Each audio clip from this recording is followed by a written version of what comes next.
ରାମ ନାରାୟଣ ରାମ। ଜଳକୁମ୍ଭୀ ତଳାବରେ ହିଁ ଥାଏ, ସମୁଦ୍ରରେ ତାହା ପାଇଁ ସ୍ଥାନ ନାହିଁ ଥାଏ। ଯଦି ଜଳକୁମ୍ଭୀକୁ ସମୁଦ୍ରରେ ସ୍ଥାନ ମିଳିବା ସୁରୁ ହେବା, ତେବେ ସମୁଦ୍ରର ମହାତ୍ମ୍ୟ ଅଛି ନାହିଁ। ଏଠାର ଦୃଷ୍ଟିକୋଣ ମଧ୍ୟ ଜଳକୁମ୍ଭୀ ଯେପରିକି ମୋର ବିଶାଳ ଶକ୍ତିରେ ଏହା କୌଣସି ଗଣନାରେ ଆସେ ନାହିଁ। ଅନ୍ୟ ଧର୍ମମାନ୍ୟ ବା ଓଡ଼ିଆ ଆଣି ଏଠାରେ ଅଶାନ୍ତି ବୃଦ୍ଧି କରିବାକୁ ମୋତେ ଅନୁମତି ନାହିଁ। ଯଦି ମୁଁ କୌଣସି ବେଶ୍ୟାଗୃହରେ ରହୁ, ତେବେ ମୁଁ ମୋର କଥା ପାଇଁ ସ୍ଥିର ଅଛି। ହାତୀ ଯେପରି ବେଶୀ ଖାଏ, ତୁମେ ତାହା ପାଇଁ ସମାନ ଦେବାକୁ ପଡ଼ିବ। ଯଦି ସେ 100 ମଣ୍ଡ ଖାଏ, ତେବେ ତୁମେ ସେକୁ ରାକ୍ଷସ କହିପାରିବେନି।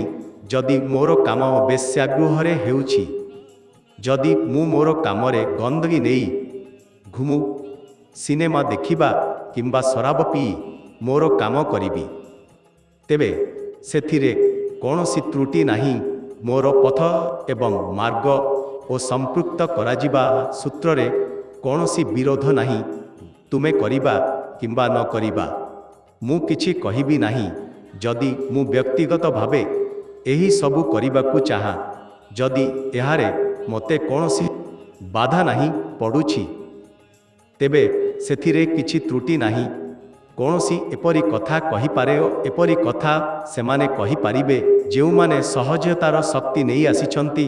ବାଲ୍ୟକାଳରୁ ଯେଉଁମାନଙ୍କର ବିଭୂତି, ଯେଉଁମାନଙ୍କର ଶକ୍ତିକୁ ଲାକ୍ଷଣ ଲୋକମାନେ ଦେଖିଛନ୍ତି, ଯେତେବେଳେ ଛାତ୍ର ଏବଂ ଶିକ୍ଷକ ସମସ୍ତେ ତାଙ୍କର ସାଥୀ ହେବେ, ସେହି ସମୟରେ ମାତ୍ର ସେହି କହିପାରିବେ ଯେ ଏହି ପଦ୍ଧତିକୁ ଅନୁସରଣ କରନ୍ତୁ। ସେମାନେ ସେହି ଆସି ତାଙ୍କର ମହତ୍ଵ ନିର୍ଦ୍ଧାରଣ କରିପାରିବେ ନାହିଁ।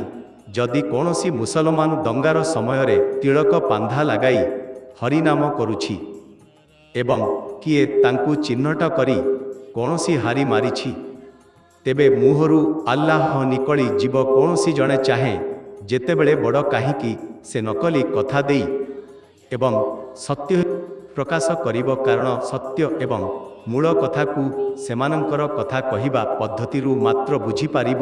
ମୁଁ ଯେଉଁ କଥା କହୁଛି, ତାହାରେ ଜୀବନର ଶ୍ରେଷ୍ଠତା କୌଣସି ସମ୍ପର୍କ ନାହିଁ। ତେବେ ମୁଁ ଜୀବନ ସମ୍ମାନରେ ଆସିଛି। ଯଦି ଜୀବନରେ ରହିଲେ ତୁମେ ତାଙ୍କର ଛୁଆ ଅନୁଭବ କରିପାରିବେନି।